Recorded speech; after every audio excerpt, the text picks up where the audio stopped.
சூப்பரான கத்திரிக்காய் முருங்கக்காய் மாங்காய் சாம்பார் எப்படி செய்யுதுன்னு பார்க்கலாம். இன்கிரீடியன்ஸோட அளவெல்லாம் கீழே டிஸ்கிரிப்ஷன் தரல. குக்கர்ல 1 கிளாஸ் அளவு பருப்பு எடுத்துக்கலாம். தோரம் பருப்பை நல்லா வாஷ் பண்ணிட்டு 2 கிளாஸ் அளவு தண்ணி, ஜீரகம், வெந்தயம், மஞ்சத்தூள் சேர்த்து 3 விசிலுக்கு நல்லா வேக விட்டுடலாம்.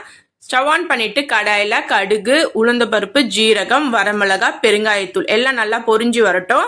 சின்ன வெங்காயம், கருவேப்பிலை சேர்த்துக்கலாம். ஒரு வாட்டி கலந்து விடுங்க, நல்லா வதங்கி வரட்டும். இப்ப தக்காளி சேர்த்துக்கலாம். தக்காளி சேர்த்து நல்லா வதங்க விடுங்க. தக்காளி நல்லா வதங்கி வரட்டும்.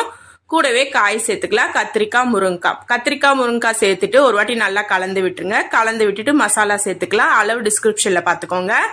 ஒரு வாட்டி கலந்து விட்டுட்டு தேவையான அளவு தண்ணி சேர்த்துக்கலாம். தண்ணி சேர்த்துட்டு காய் நல்லா வெந்து வரட்டும். இப்ப நல்லா காய் வெந்து வந்துருச்சு. கடைசியா நம்ம மாங்காய் போட்டுக்கலாம். மாங்காய் போட்டு ஒரு கொதி வரட்டும். ஒரு கொதி வந்த பிறகு நம்ம பருப்பு சேர்த்துக்கலாம். இப்ப ஒரு கொதி வந்துருச்சு. பருப்பு சேர்த்துட்டு ஒரு 10 நிமிஷத்துக்கு கொதிய விடுங்க. சாம்பார் நல்லா கொதிச்சு வந்த பிறகு கடைசியா கொத்தமல்லி தூவி இறக்குனா சூப்பரான